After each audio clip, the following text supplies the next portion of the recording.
My name is Michael Hawks. I'm the Chief Technical Advisor for this Foreland project. Foreland is a project of Government of Tanzania and Government of Finland to support the forestry sector. So there's been a long series of these forestry projects in the Southern Highlands. And about 10 years ago, the Finnish government, through a previous project, supported the establishment of this training centre. And so these projects have been supporting the development of the training centre gradually for about 10 years. Now we have a new project, and there's going to be a lot more investment in the centre, trying to build it up, because we think this centre is really important. It's important because it's providing training to people who work in the sector, doing jobs like chainsaw operators or sawmill operators or pole treatment plant operators. We're providing training so that they can work profitably and safely in what is one of the most dangerous industries in the world. So we've got a lot of businesses around here because basically the training centre can't rely on government finance so much. So in order to provide a good service, a good training service, it also has to find additional income. Hiki ni kituo ambacho nimesema ni ngome yetu, lakini ngome yetu kwa maana ni kujenga uwezo wa vijana ambao wanakuwa, lakini sio ndani tu ya mkoa. Wengine wanakuja, wanatoka nje ya mkoa, wanakuja wanapata mafunzo hapa. Pengine inaweza tunajenga uwezo hata kutoka kwenye mikoa mingine hiyo ya kanda hii ambayo inahudumiwa pia hapa. Lakini sasa mtu anaweza kaja akapangalia hapa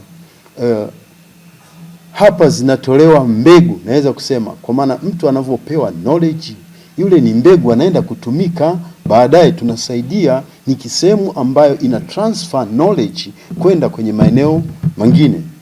Lakini pia sio kwa vijana tu, hizi sekta SME hizi zinahitaji kukua. Maeneo ya kwenda kupata knowledge ni hapa. Chuo kinatusaidia kwenye our SME hizi kujengwa uwezo, kuja kujifunza, kupata zile kozi za retraining. Kama SME hizi wanakuwa wana mahitaji ya kuendelea kujenga uwezo, kuendelea kujenga uwezo kwa watumishi wao, bado wana nafasi hapa, kwa sababu kuna zile kozi za muda mfupi, kuna zile kozi za muda mrefu, bado wana nafasi hapa.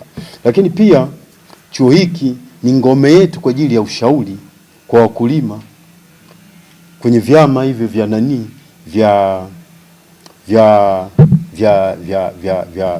wapanda miti.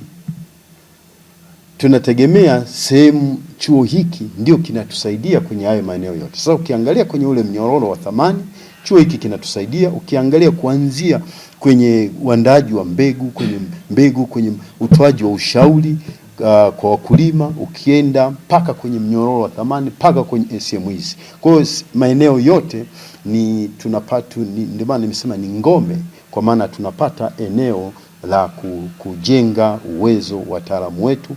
Lakini pia kwa maana ya pia tunatoa elimu kwa nje ya mkoa wetu. Kwa majina naitwa Besan Podero, ni mkuu wa chuo cha viwanda vya misitu hapa Mafinga, Iringa. Kwa hiyo tunategemea masuala chanya katika kuhakikisha kwamba tunahifadhi, tunatunza mazingira na tunatumia mazao ya misitu katika hali ambayo ni yenye tija na chanya, na pia tutahakikisha kwamba hata wale wanakijiji ambao ni wanufaika, wananchi ambao ni wakulima wa miti, wachakataji wa mazao ya misitu, huduma hii inawafikia ipatavyo na itagusa katika pato la kaya, pato la kata na taifa kwa ujumla.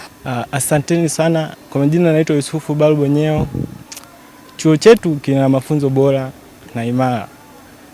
Kinafundisha kuhusu masuala ya miti na furniture zetu ni bora na imara, kwa sababu tunajifunza mti gani unatumia na namna ya kuweka ule mti uwe bora kabisa, na furniture zetu ni imara sana, yani zinaweza ukatumia sehemu yoyote, unaweza ukatumia nyumbani au sehemu mbalimbali, labda watu makanisani na sehemu zinginezo.